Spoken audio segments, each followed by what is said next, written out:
Chers frères et sœurs en Christ, soyez donc les bienvenus ce matin pour ce temps de culte.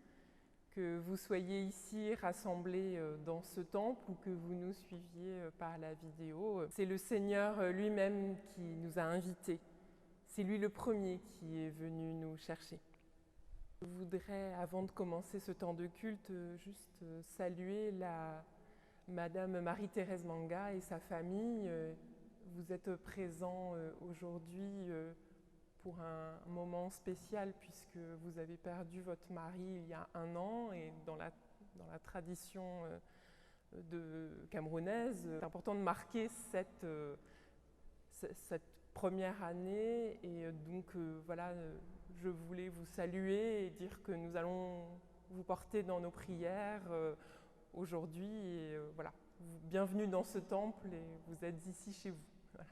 Vous êtes une ancienne paroissienne, enfin en tout cas fidèle de la rue Madame, voilà, donc bienvenue.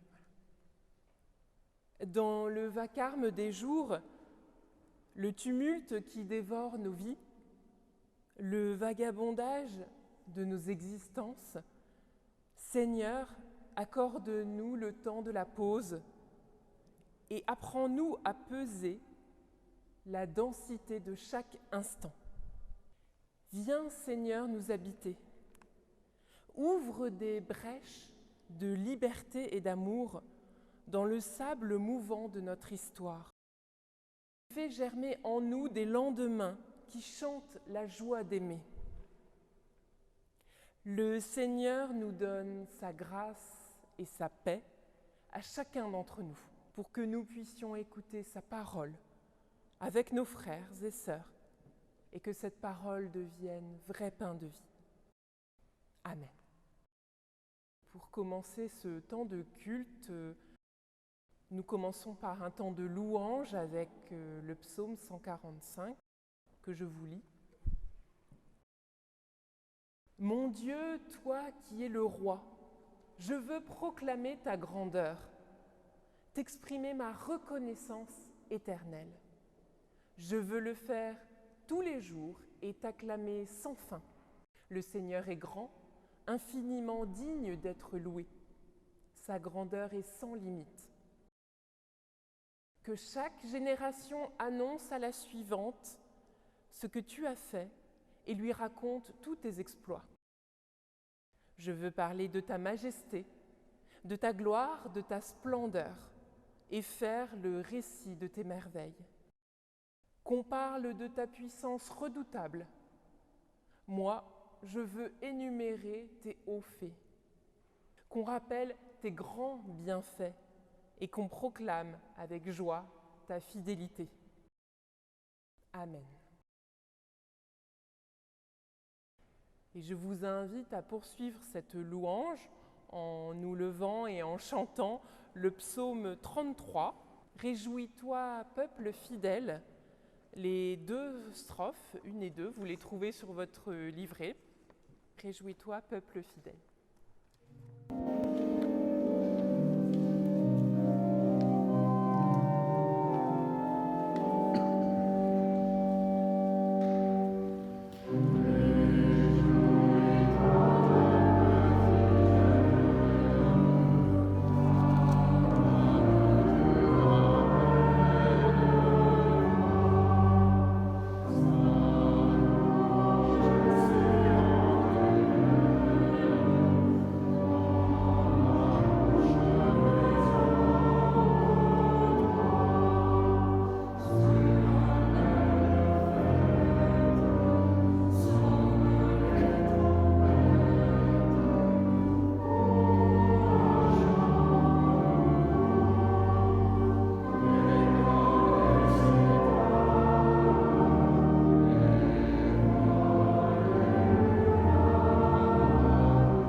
Voici ce que Dieu nous donne la force de faire et qu'il veut pour nous.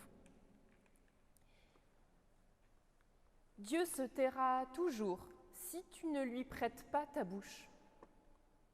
Dieu n'agira jamais si tu ne lui prêtes pas tes mains. Le royaume de Dieu n'est pas un autre monde, c'est le vieux monde, mais devenu par nous autre que ce qu'il est. Si Dieu règne, ce n'est pas à la fin des temps. Si Dieu règne, ce n'est pas dans un autre monde, mais dans un monde autre. En lui et par lui, tout peut prendre un sens. Tout peut recommencer. Tout est possible, car le Christ est vivant. Amen.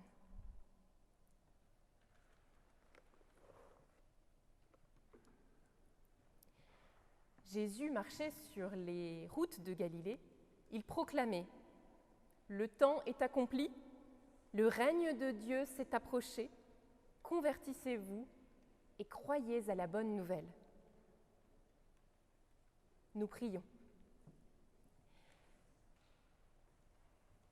Oui, Père, nous entendons ton évangile. Aujourd'hui, c'est le temps de Dieu. Et pourtant, ce temps qui est le nôtre, nous le voyons plutôt habité par la futilité ou l'agitation, par la banalité et la répétition. C'est pourquoi aujourd'hui encore, nous devons nous convertir. Apprends-nous à inscrire ta nouveauté dans nos habitudes, ton espérance sur nos lassitudes, ta présence dans notre solitude, ta paix sur nos inquiétudes. Nous t'ouvrons les portes de notre vie pour accueillir ce temps nouveau que tu nous annonces. Seigneur, que ton esprit nous bouleverse, que ta parole nous transperce, que ton amour nous rafraîchisse, que ton évangile nous convertisse. Amen.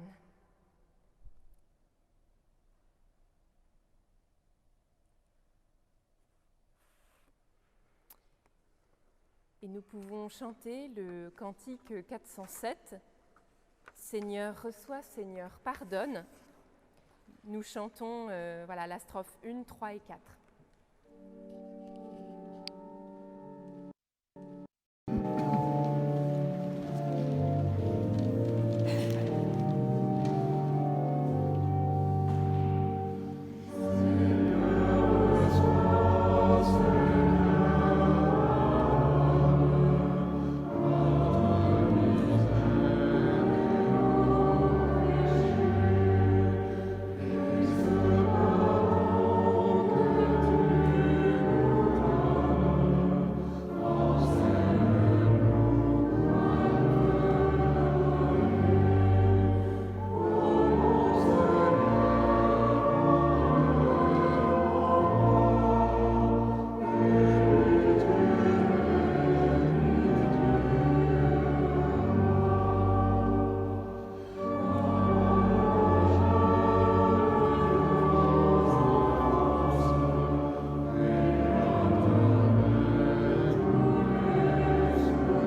Écoutez cette parole de pardon qui nous relève. Des 4 opérations mathématiques, dit Dieu, celle que j'aime le mieux, c'est la multiplication. L'addition, c'est très bien, mais ça ne va pas assez vite pour moi. C'est bon pour les comptables. Moi, je ne sais pas compter. La soustraction, ce n'est pas mon genre. Quand il faut ôter, enlever, retrancher, soustraire, j'ai mal partout. C'est plutôt l'affaire du percepteur. Quant à la division, je passe mon temps à réparer les dommages. Voilà des siècles et des siècles que j'essaye d'apprendre aux hommes à ne plus faire de division. Ce sont de fameux diviseurs, des diviseurs infatigables, incorrigibles. Ils se servent même de mon nom pour diviser. Mais la multiplication, ça, c'est ma spécialité. Je ne suis moi-même que dans la multiplication. Je ne me sens bien que dans la multiplication. Je suis imbattable pour ce genre d'opération. Car je suis le multiplicateur et je multiplie tout. La vie, la joie et le pardon. Et si l'homme, qui fait toujours le malin, multiplie le mal par 10, eh bien moi, je multiplie le pardon par 1000.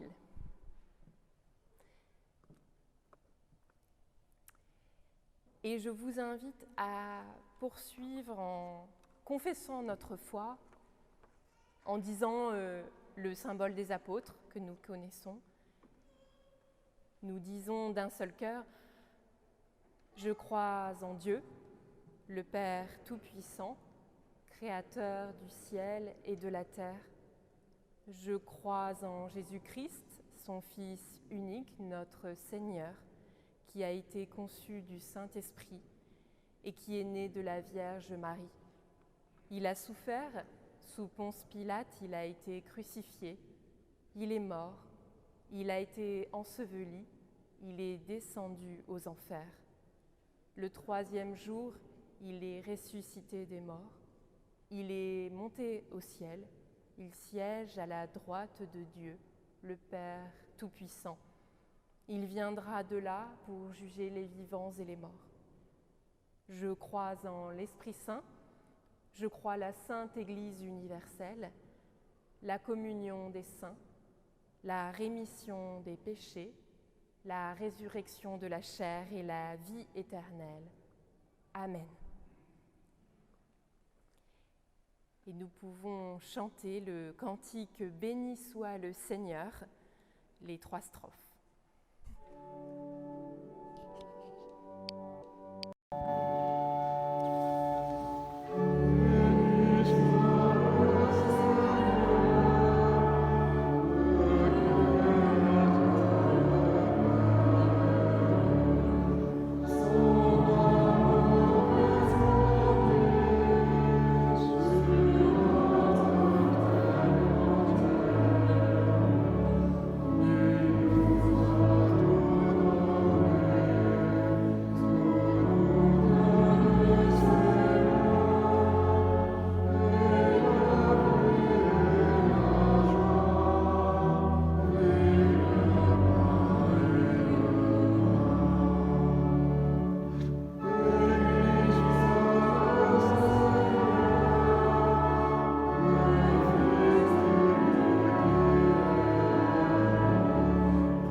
pouvez vous asseoir.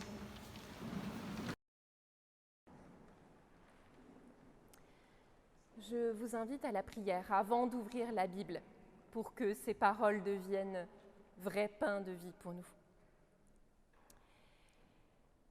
Éternel, parfois ta voix a du mal à percer dans nos vies et dans nos cœurs.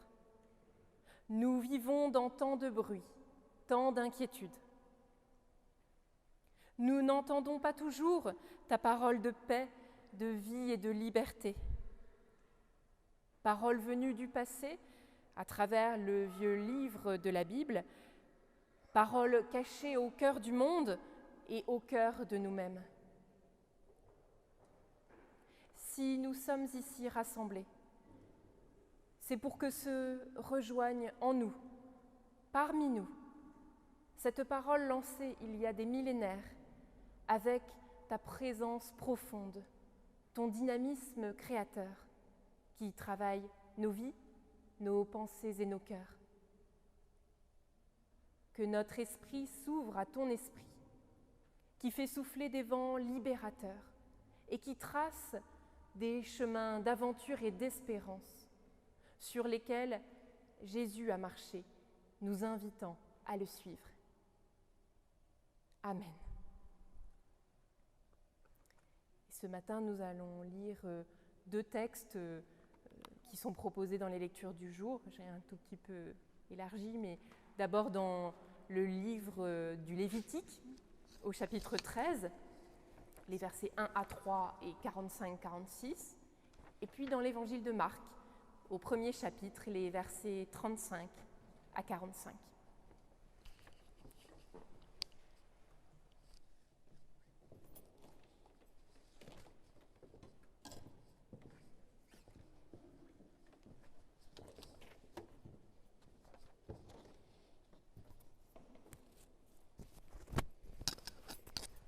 Donc, nous lisons dans Lévitique 13, le verset 1 à 3 et 45 à 46.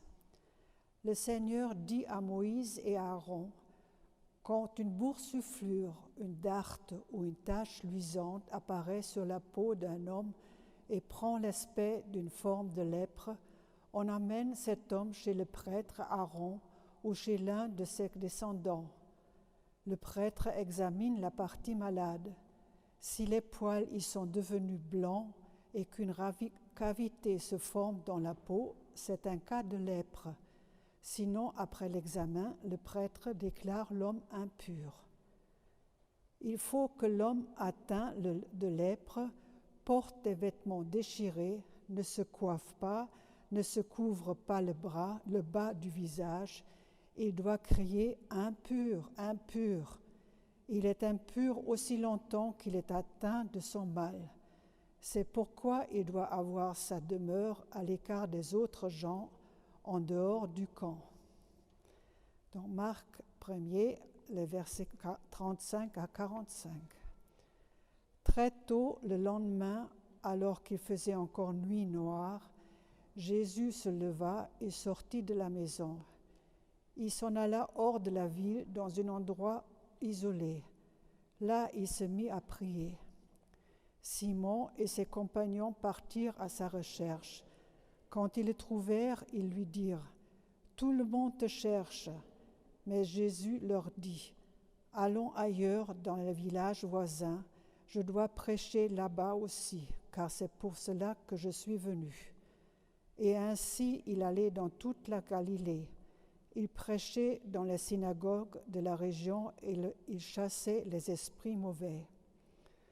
Un lépreux vint à Jésus, se mit à genoux devant lui et lui demanda son aide en disant « Si tu le veux, tu peux me rendre pur. » Jésus fut rempli de pitié pour lui.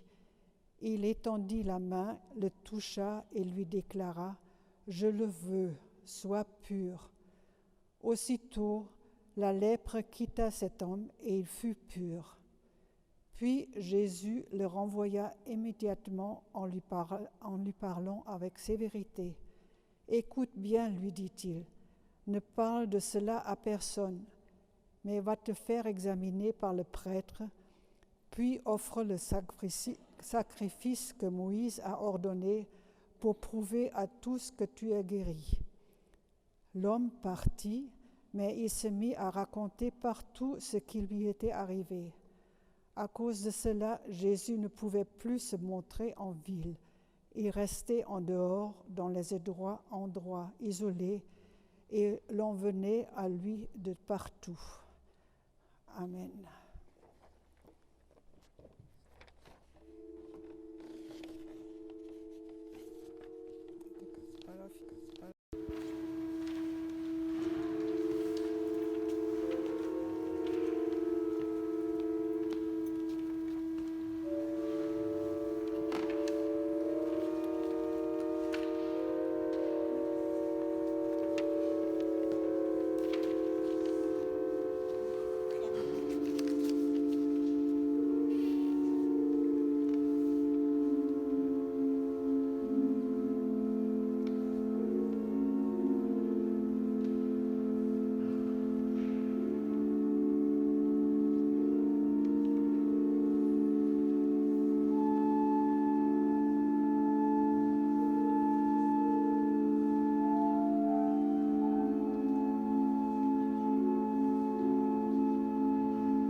Il était une fois, en Galilée, dans la ville de Capharnaüm, un homme qui courait. Sous le soleil brûlant, il courait. Pieds nus sur le chemin caillouteux, il courait. À en perdre haleine, le front perlant de sueur, il courait. Mais Où courait-il ainsi? Qu'avait-il de si urgent à dire ou à faire pour courir ainsi? Le prêtre, descendant de Moïse et Aaron, se tenait là devant la porte de sa synagogue. Il vit arriver cet homme en courant, avec un tel empressement que le prêtre se demanda s'il n'était pas ivre. Aucune parole intelligible ne sortait de sa bouche. Dans cet essoufflement dû à sa course effrénée, le pauvre homme avait du mal à s'exprimer, tous les mots se mélangeaient dans sa bouche. Les mots s'embrouillaient, une histoire sans queue ni tête, de guérison, de lèpre, de toucher. Encore un qui avait dû passer sa journée à la taverne et qui s'était réveillé après un drôle de rêve. Impur, impur, je suis impur parce que je suis lépreux. Enfin, non, ce matin encore j'étais lépreux. Mais ça, c'était avant. Désormais, c'est du passé, c'est de l'histoire ancienne. Depuis que je l'ai rencontré, Jésus. C'est lui qui m'a guéri et qui m'a rendu à la vie. Je vais tout vous raconter. J'ai tout apporté. 2 oiseaux, du bois de cèdre, de la laine écarlate et même une branche d'hysope. Tout pour que tu fasses le rite de la purification, comme Moïse l'a indiqué dans le livre de la loi. Regarde mes mains, mes bras, mon visage. Je n'ai plus de taches. Ma peau est de nouveau lisse et saine, je suis bel et bien guérie.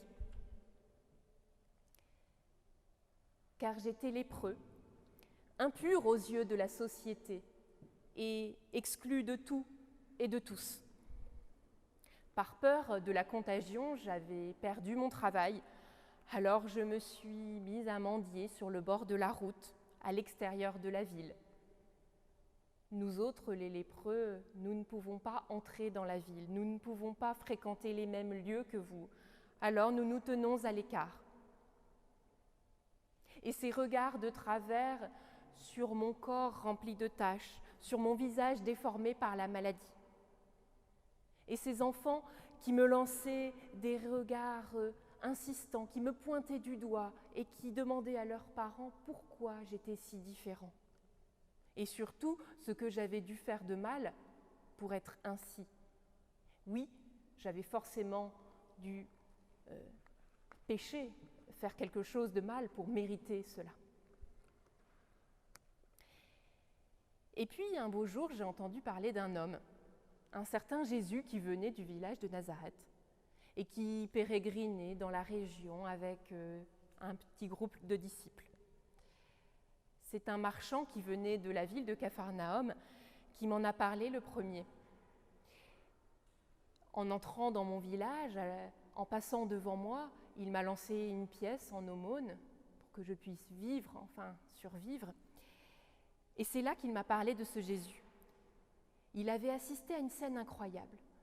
Un homme qui était possédé par un esprit démoniaque depuis des années se trouvait là. Et il avait suffi d'une parole de la part de Jésus, un seul mot, pour que cet esprit impur quitte le corps de ce pauvre malheureux. Il paraît que la force qui émanait de ce rabbi était telle qu'on avait l'impression qu'il parlait aux démons, qu'il avait autorité sur lui. Alors mon seul espoir ne résidait plus qu'en ce Jésus de Nazareth. Quand j'ai appris qu'il s'approchait de mon village, ni une ni deux, je me suis mise debout et j'ai voulu aller à sa rencontre. Oh, je ne perdais rien à essayer de le rencontrer, même si cela m'est interdit. Hélas, je suis lépreux, donc je suis impure et je ne peux pas m'approcher de quelqu'un, encore moins lui parler ou le toucher. Tout cela, toutes ces règles de la Torah, je les connais, hélas, depuis longtemps. Oui, j'ai transgressé la loi de Moïse. Oui, j'ai désobéi. Mais cela en valait tellement la peine. Vous n'imaginez pas, maintenant je peux sortir de ma quarantaine. Ça y est, je suis déconfinée. Fini la maladie. Plus de traces sur mon corps meurtri. Plus besoin de porter ce voile qui me masquait le visage. Plus besoin de m'annoncer comme impure à l'approche de quelqu'un. Parce que Jésus m'a guéri. Il m'a redonné une intégrité physique, oui, mais morale aussi. Parce que ça y est, ma vie sociale peut reprendre, enfin. Depuis le temps que j'attendais ce moment. Sortir de mon enfermement. Aller voir des gens, leur parler tout simplement. Et puis, voir leur sourire, embrasser mes proches. Ça me manquait tellement.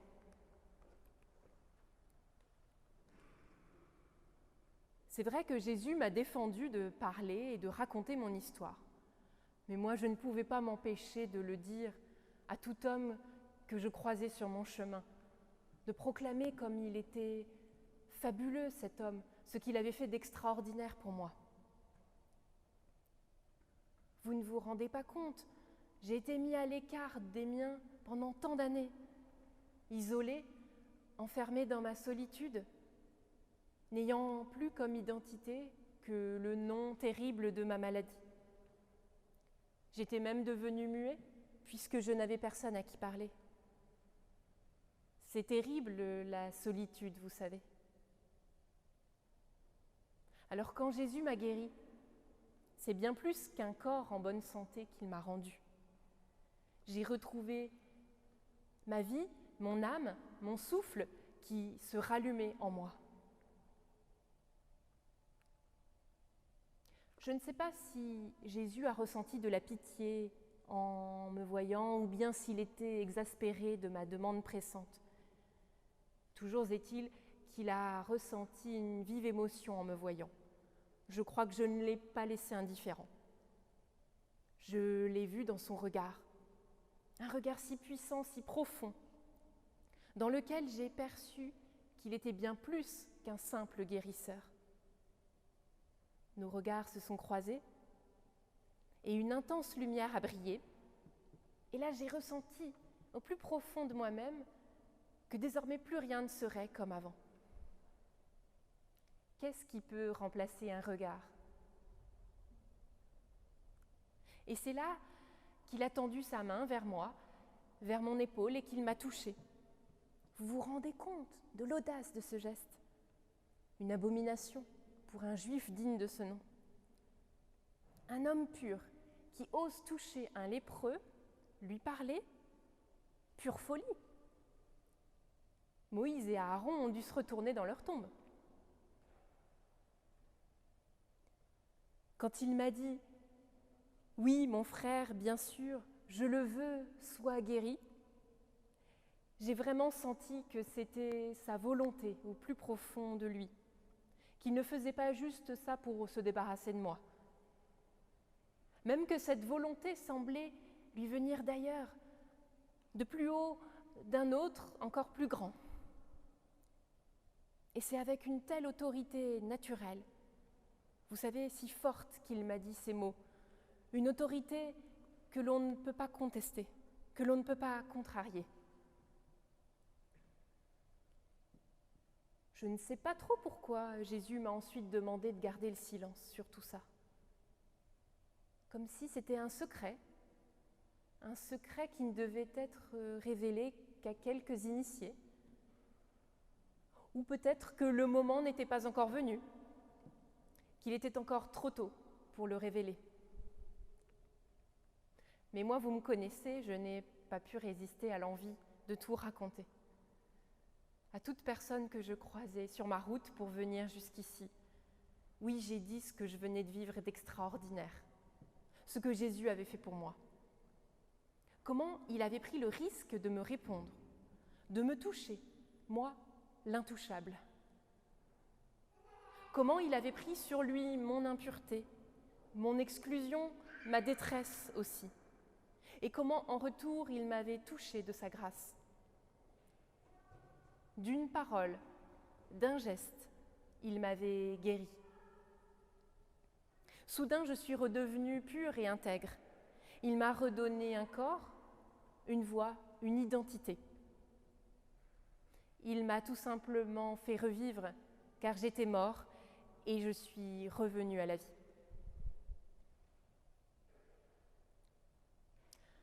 En route, mes frères, à mon tour maintenant d'annoncer ici, autour de moi, maintenant, ce Jésus qui prend sur lui toutes les misères, celui qui va à la rencontre de tous ceux que l'on ne regarde plus, ceux qui nous dégoûtent peut-être, car ils sont trop différents, trop à la marge, mais surtout ceux que l'on tient à l'écart, car ils nous rappellent trop notre propre faiblesse, et surtout que nous aussi, nous pourrions très bien être à leur place demain.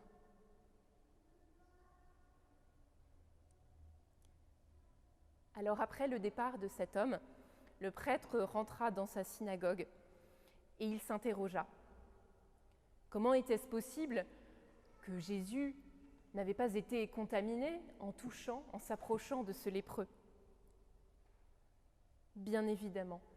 Et si c'était plutôt sa pureté qui était contagieuse? Amen.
Je vous invite à la prière.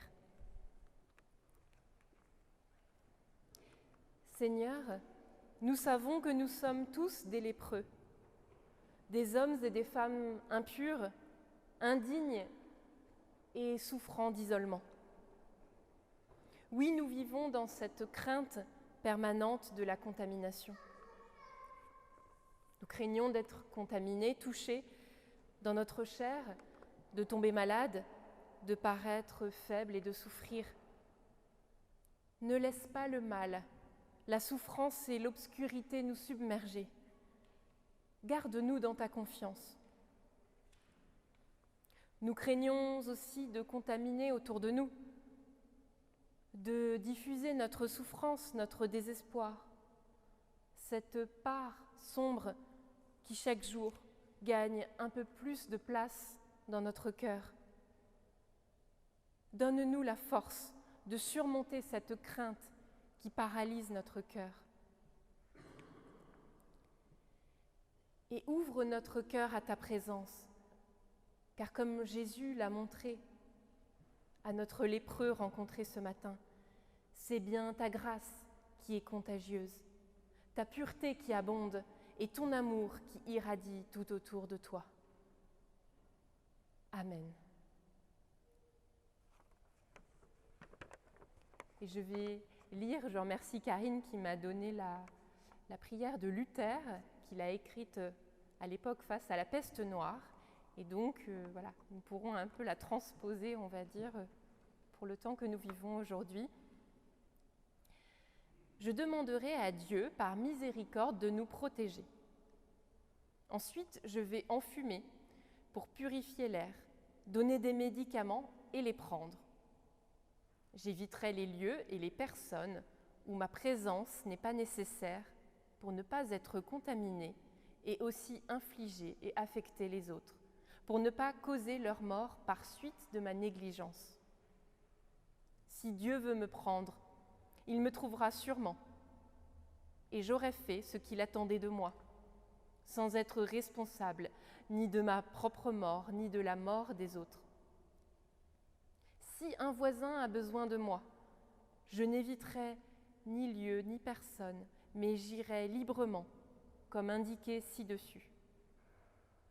Voyez, c'est une telle foi qui craint Dieu, parce qu'elle n'est ni impétueuse, ni téméraire, et ne tente pas Dieu. Voilà, on voit à quel point ce message est d'actualité et à quel point on peut toujours relire Luther. Et je vous invite à vous lever pour chanter ensemble le cantique 507, Saint-Esprit, Dieu de lumière. Oui, c'est pas trop.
c'est maintenant le temps des annonces. Pour commencer, je vais juste remercier ceux qui participent avec moi à ce culte. Alors Karine qui a lu la parole tout à l'heure, Gilles nous introduira dans l'intercession.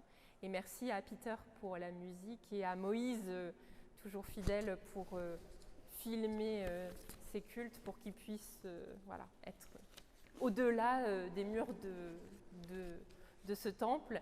Et pour nous, c'est important de partager cette parole. Donc merci à vous de m'avoir accompagné dans ce culte. Je vous laisse... Ah oui, alors d'abord, je dis un petit mot. Chantal vous a accueilli... Je ne sais pas où elle est, Chantal. Je la vois pas. Voilà, Chantal vous a accueilli tout à l'heure à l'entrée du temple. Elle ne veut pas se montrer, mais nous vous souhaitons la bienvenue. Et si parmi nous, il y a des personnes qui viennent pour la première fois, eh bien, nous vous souhaitons déjà la bienvenue. Voilà, en tout cas, je redis, nous souhaitons la bienvenue à la famille de Marie-Thérèse Manga. Voilà, nous sommes là avec vous. Et donc, s'il y a des nouveaux qui souhaitent avoir des informations sur la paroisse, vous pouvez remplir le petit papier bleu et mettre vos coordonnées, et puis on vous contactera, on vous enverra la newsletter, et vous pourrez voir l'un d'entre nous qui fait partie du conseil presbytéral. Voilà. Je laisse la parole, alors je laisse le micro. Voilà, Dominique.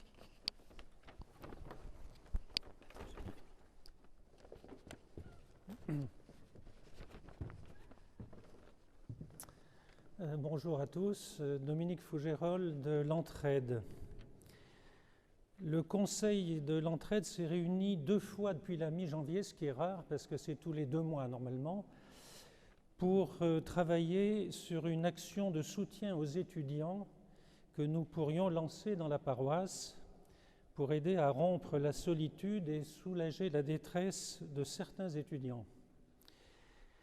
Nous proposons de débuter cette action en créant des liens entre des paroissiens qui le souhaitent et des étudiants en situation précaire inscrits à l'Institut protestant de théologie. Pour créer le contact, des paroissiens inviteraient à déjeuner un étudiant ou une étudiante dont le nom leur serait proposé par l'Entraide. Ce serait une manière de faire connaissance et l'occasion de discerner s'il y a des besoins d'entraide à couvrir sur lesquels nous pourrions collectivement nous impliquer ensuite. Pourquoi des étudiants en théologie ? Je dirais d'abord, pourquoi pas ? Mais plus sérieusement, nous sommes en relation depuis 2 ou 3 ans avec l'association des Amis de l'Institut protestant de théologie, l'AMIPAT, A-M-I-P-A-T, les Amis de l'Institut protestant, une jeune association qui accompagne des étudiants en théologie en situation précaire, en particulier des étudiants étrangers ou aussi des vocations tardives, comme on dit, quelqu'un qui a abandonné sa vie professionnelle et qui a éventuellement des charges de famille à assumer. Dans le bureau de cette association, on retrouve Marie-Pierre Cournot, pasteur à Plaisance et ancienne paroissienne, ancienne présidente de notre conseil presbytéral ici. On retrouve Elisabeth Argot, que je vois dans la salle ici, et Véronique Thierry-Mig, toutes les 2 paroissiennes de Pantemont-Luxembourg. Pour tester la formule, des membres du conseil de l'Entraide se proposent d'inviter chez eux les 2 ou 3 premiers étudiants que l'AMIPAT, l'association, pourrait nous indiquer. Et nous reviendrons alors vers vous pour démarrer des mises en relation avec des étudiants. Comme vous le savez certainement, nombre d'étudiants souffrent non seulement de solitude, mais aussi de perte d'emploi, de difficultés alimentaires, de soucis de connexion informatique et autres soucis matériels dont se préoccupe cette association des Amis de l'Institut protestant de théologie. C'est pourquoi l'Entraide vient de décider d'allouer un don significatif à l'AMIPAT, l'association, sur nos excédents de l'année 2020. Donc, grâce au fonds aux dons que vous avez généreusement adressé à notre Entraide entre les mois de septembre et de décembre 2020. Je dirais enfin, pour terminer, que cette action de création de liens et de soutien des étudiants en théologie, donc en difficulté, si cette action prend, c'est-à-dire s'il y a des étudiants qui veulent bien se faire inviter à déjeuner et s'il y a des paroissiens qui veulent bien inviter à déjeuner chez eux, donc en petit comité, une personne invite une personne ou un couple invite une personne, si ça prend, nous pourrions progressivement l'étendre vers d'autres étudiants avec d'autres réseaux. Il y a dans la paroisse des étudiants qui sont paroissiens, il y a des parents d'étudiants, il y a des professeurs, il y a des gens impliqués à l'université. On a pensé aussi aux aumôniers des universités près de chez nous. Et donc ça pourrait se développer dans la suite si ça prend. Pour terminer donc, notre paroisse est au cœur du quartier latin, notamment la rue Madame, et l'accueil des étudiants a toujours été une composante forte de notre identité. Nous pensons que c'est à nouveau le moment de le montrer et d'être tous ensemble créatifs. À bientôt donc sur nos lignes.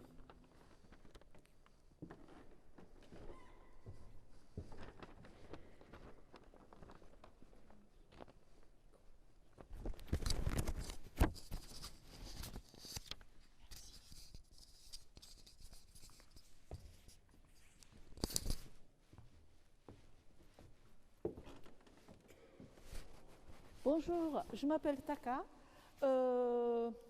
Évidemment, nous sommes confinés, mais j'ai envie de chanter. Alors, donc, j'ai dit à Christian, oh, j'aimerais bien chanter. Alors, je vais monter chorale virtuelle. Vous savez ce que c'est? Alors, maintenant, tous les MP3, il paraît que c'est le son. Soprano, alti, ténor, basse, de 526. Vous savez ce que c'est? J'ai soif de ta présence. Alors, nous allons chanter en 4 voix. On va essayer. Et tout est maintenant prêt. C'est pas pour toujours, hein, juste pour cette fois-ci, ou peut-être pendant les confinements qu'on a envie de chanter. Donc, j'ai monté tous les dossiers. Je suis secrétaire. Donc, si vous avez envie de chanter, vous n'êtes pas obligé d'être chanteur, de qualifier, de machin, tout ça. Non. Seulement, si vous voulez chanter, chantons ensemble. Laissez-moi votre adresse mail. Je vous envoie tous les dossiers et en écoutant MP3, nous travaillons, chacun vous travaillez chez vous. Et puis en écoutant accompagnement parmi les 3 versets que nous allons chanter, premier et deuxième c'est piano. Et troisième c'est quatuor avec piano. Donc en écoutant, vous travaillez et en écoutant cet accompagnement, vous enregistrez votre voix. Et Moïse, ici présent, il met ensemble, ça fait une chorale. Donc, si vous êtes devant la télé, vous m'envoyez un mail à Taka, je m'appelle Taka, takamm@wanadoo.fr et je vous envoie toutes les choses nécessaires. Et si vous êtes là, et si vous avez envie de chanter, juste avoir envie de chanter, vous me laissez votre adresse mail et je vous envoie toutes les choses nécessaires. Et dès que vous êtes prêts, je crois d'ici 1 mois, vous enregistrez avec l'image et votre voix et vous m'envoyez. Et j'envoie à Moïse et Moïse va monter. C'est bien cela? Bon. Donc, vous me laissez votre adresse mail ou bien vous m'envoyez un petit mail de chorale virtuelle de Cantique 626. Merci.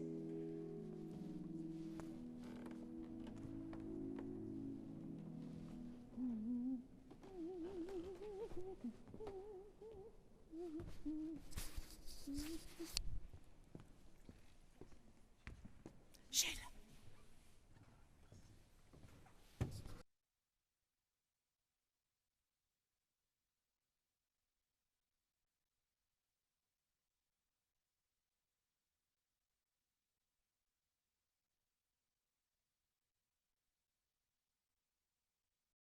Permettre de faire Église malgré cette circonstance, et on sait combien c'est très important. Merci Christine d'avoir de célébrer ce culte et de le faire de cette façon si vivante. Je voudrais vous faire écho de l'entretien que nous avons eu avec Christian Bacuet auprès de notre député local qui est Gilles Legendre. Il l'a déjà mentionné, mais peut-être tout le monde n'a pas pu l'entendre. Au départ, nous avons été sensibilisés sur la question du projet de loi pour conforter les principes de la République, sensibilisés par une initiative de Denis Soubeyran, qui est ici et que je remercie. C'était une réunion virtuelle qui a eu grand succès avec notre ami Jean-Daniel Roch pour nous expliquer les enjeux de ce projet de loi. Donc nous avons été reçus par le député, Christian Bacuet et moi, il y a 3 semaines. Je crois pouvoir dire que nous avons bénéficié d'une écoute attentive. Il nous a reçus pendant 1h20.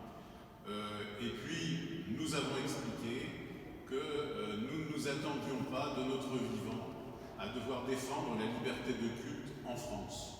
Nous protestants. Et nous protestants particulièrement concernés par ce projet parce qu'il touche fortement les associations cultuelles, celles de la loi de 1905. Or, sur environ 5000 associations cultuelles en France, 3500 à 4000 sont protestantes et les autres restantes sont presque toutes israélites. Donc l'objectif principal de la loi, qui est un objectif que nous pouvons respecter, auquel même en général nous adhérons, qui est de lutter contre l'idéologie séparatiste et toutes les formes de séparatisme radical, eh bien, il nous a semblé que cette action sur les associations loi de 1905 mettait particulièrement à côté de la cible.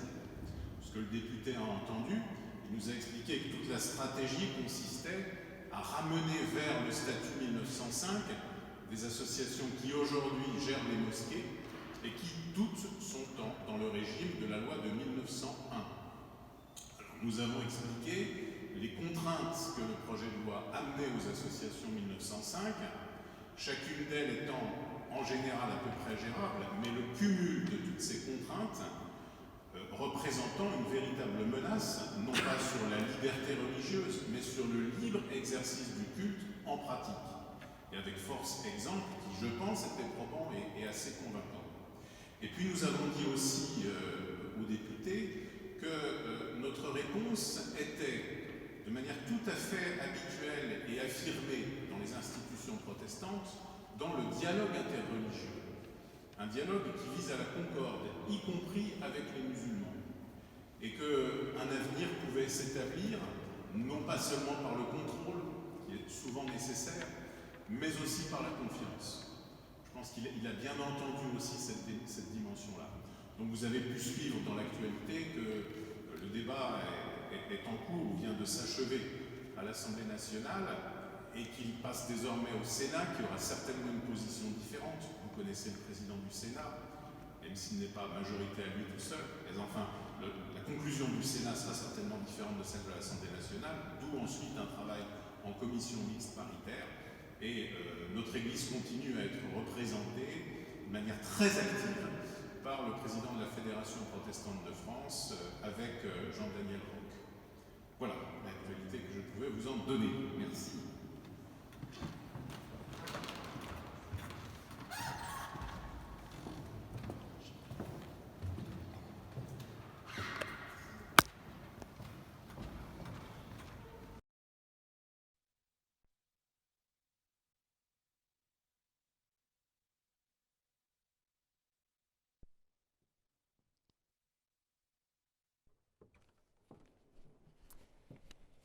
Merci à Dominique et à Taka pour ces initiatives qui nous font du bien pour créer le lien. Et merci à Gilles pour ce point sur l'avancée du projet de loi. moi, j'ai une autre bonne nouvelle à vous annoncer. De la part du Conseil presbytéral, nous nous sommes réunis ce mardi soir et nous avons,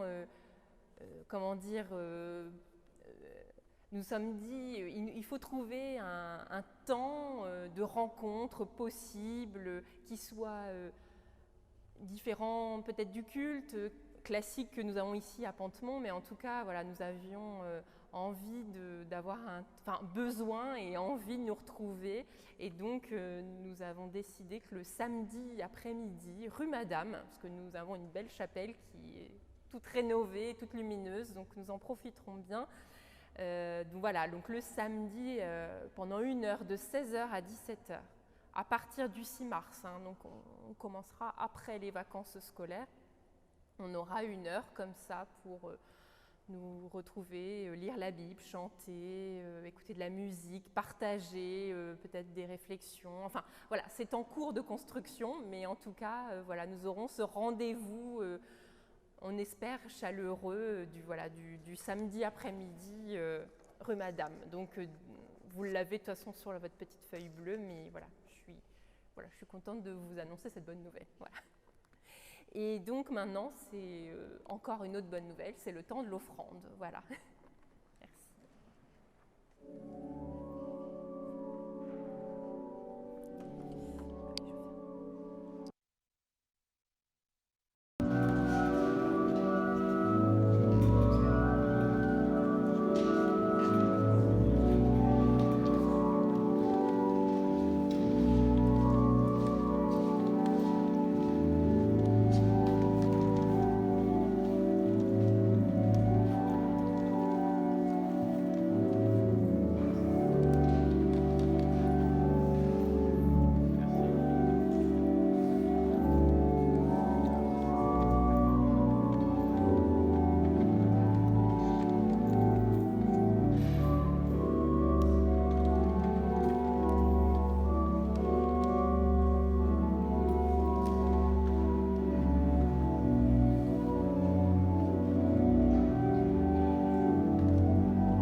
Mon Dieu, notre monde, quelque peu désorganisé par ce virus de la Covid, a grand besoin de toi.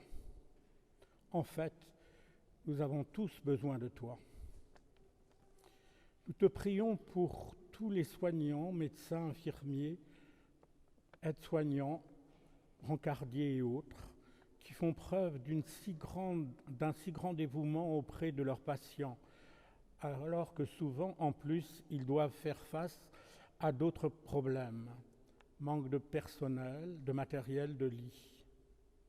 Confrontés chaque jour à des morts terribles, devant en plus imposer à leurs patients et à leurs familles des mesures barrières d'isolement quasiment inhumaines mais nécessaires, n'autorisant un contact par tablette qu'au dernier moment de vie du malade. Nous te prions pour toutes ces familles laissées dans la souffrance, le remords et le traumatisme par ce non-accompagnement d'êtres si chers dans leurs derniers instants de vie terrestre. Que ton amour apaise leur peine et les aide à retrouver la paix.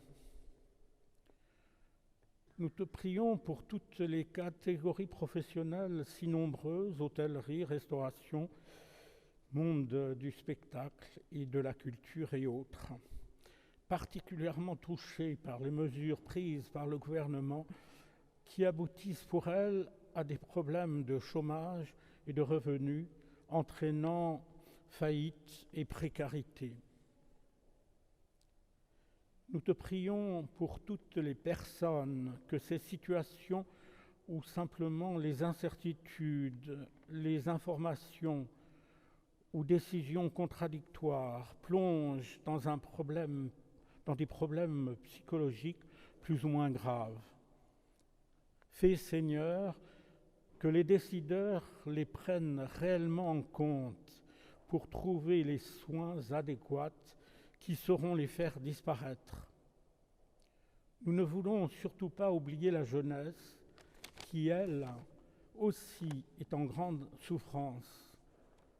Fais que les solutions les meilleures soient trouvées à ces problèmes. Fais, Seigneur, que le monde arrive rapidement à produire suffisamment de vaccins pour qu'un maximum de personnes soient vaccinées suffisamment vite pour barrer la route à la Covid et à ses inquiétantes variations. Nous te prions pour l'Église protestante unie de France, qu'elle prenne à son niveau sa part dans cette lutte contre la Covid, tout en continuant à exercer sa mission au service de ta parole. Nous te prions pour notre paroisse, nos pasteurs et leurs familles, les différents responsables des nombreuses activités que nous avons, notre jeunesse qui nous est si précieuse, mais aussi pour tous ses membres.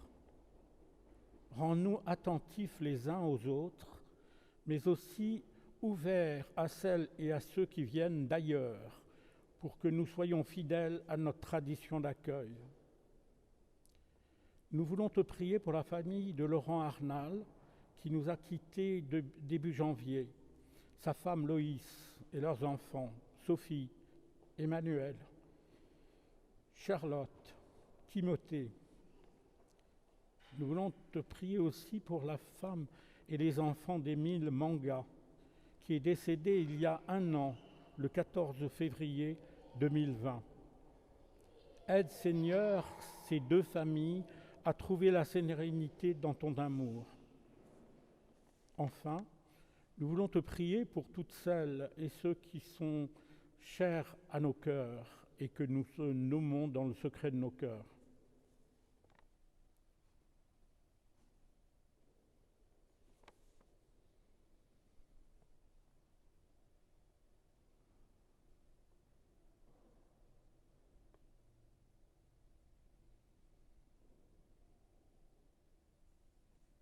Garde-les et bénis-les, Seigneur.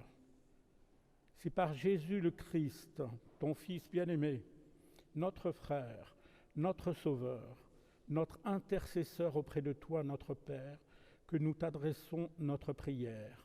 Amen. Je vous invite à dire tous ensemble la prière que Jésus nous a appris. Notre Père, qui es aux cieux, que ton nom soit sanctifié, que ton règne vienne, que ta volonté soit faite sur la terre comme au ciel. Donne-nous aujourd'hui notre pain de ce jour. Pardonne-nous nos offenses, comme nous pardonnons à ceux qui nous ont offensés. Éloigne de nous tentation et délivre-nous du mal, car c'est à toi qu'appartiennent le règne, la puissance et la gloire. Amen.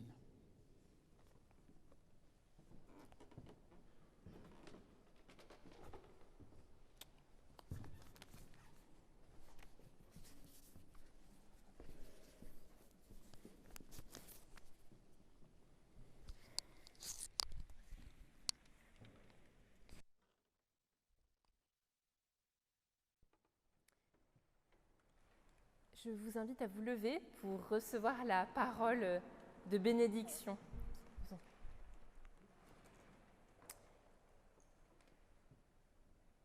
Ferme ton parapluie, mon frère. La prière n'est pas un parapluie. Dieu ne vend pas de parapluie, il aime trop le vent. J'avais peur de me mouiller. Je me croyais à l'abri de chaud sous ma prière parapluie. Mais tu m'as éclaboussé par-dessous, Seigneur. La rafale est venue de côté et le parapluie s'est retroussé. J'avais cru sous le parapluie que tu te tenais, toi aussi, toi le maître de l'esprit. Un petit coin de paradis, comme dit la chanson. Mais j'ai ouvert les yeux, personne sous le parapluie. Personne d'autre que moi. Un homme au sec, un homme sec, doit crisper sur le manche de la prière parapluie. Viens, maître du vent et de l'esprit, emporte aux quatre points du vent mon ridicule parapluie et ma prière parapluie. Toi, le Dieu des 100 parapluies, pousse-moi dehors, dans le vent, mouille-moi, Seigneur, et donne-moi en même temps la force de ceux que tu trempes de l'esprit.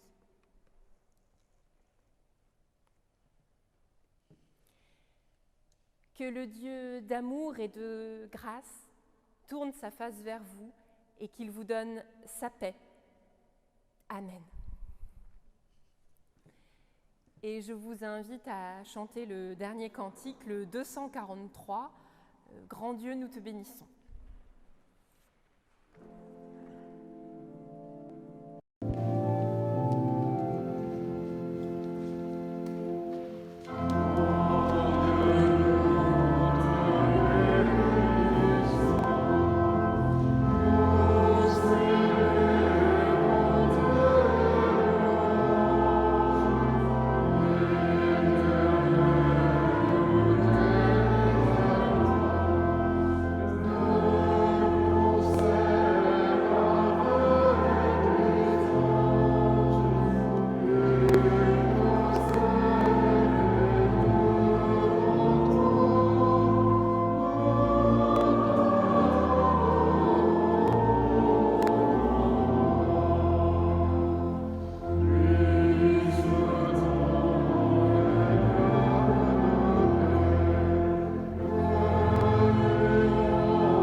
belle semaine.